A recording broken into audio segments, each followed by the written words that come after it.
국민의힘에선 이 민주당의 이런 탄핵 행보를 놓고 이건 조기 대선하려고 그러는 거다라고 주장하고 있습니다. 이재명 대표의 과거 발언, 권성동 대행의 오늘 발언 연이어서 들어보시죠.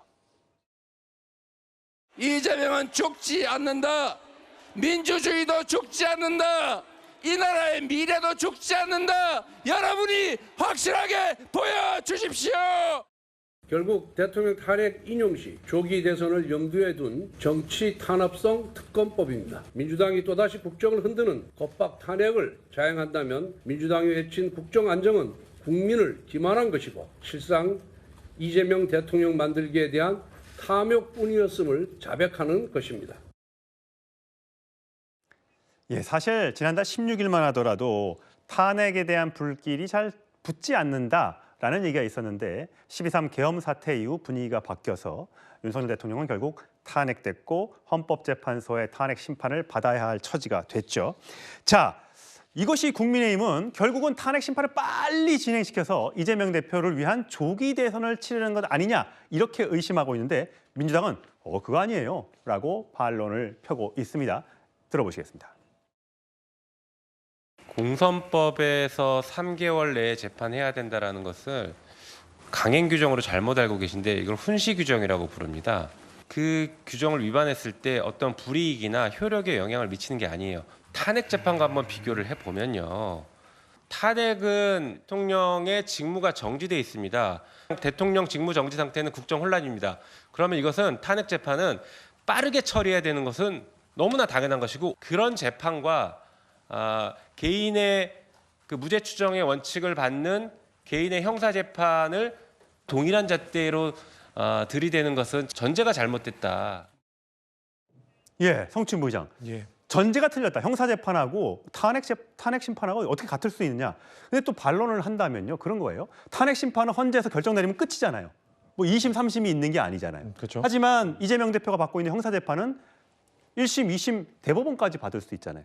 어떻게 바로잡을 수 있는 기회가 있는 거기 때문에 오히려 탄핵 심판이 더 신중하게 진행돼야 된다. 이런 반론도 가능하지 않습니까? 글쎄요. 탄핵 심판 같은 경우는 김용민 의원도 말한 것처럼 이제 국정 공백이 생기는 것이기 때문에 국민들께서 좀 불안해하시지 않습니까? 그리고 외국에서 한국을 바라보는 시선 역시 지금 최고 지도자가 지금 부재한 직무정지돼 있는 상태이기 때문에 그런 불안감은 최대한 빨리 해결하는 게 좋죠. 그렇기 때문에 과거에 180일 규정이 있었음에도 불구하고 노무현 대통령 때는 탄핵소추 심판이 63일, 박근혜 대통령은 91일 비교적 빠르게 진행됐던 이유도 헌법재판소도 이 대통령의 탄핵소추에 대한 심판의 중요성을 알기 때문에 그렇게 빨리 진행을 했던 것이고요.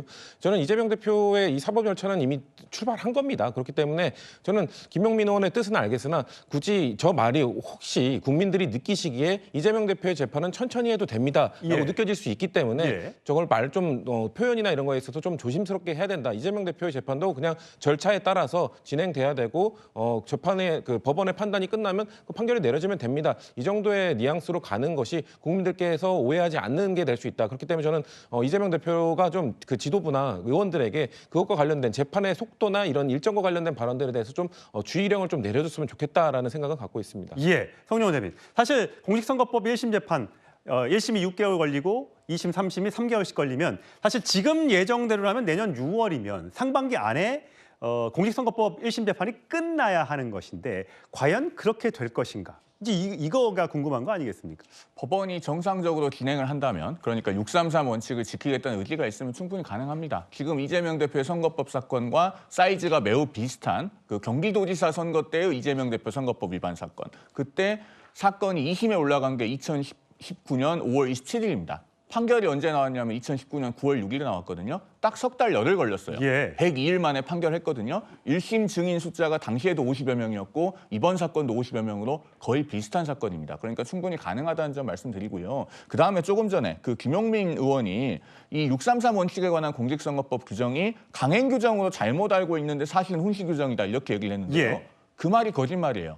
공직선거법 270조가요. 표제가 어떻게 되어 있냐면 선거범의 재판 기간에 관한 강행 규정이라고 되어 있습니다.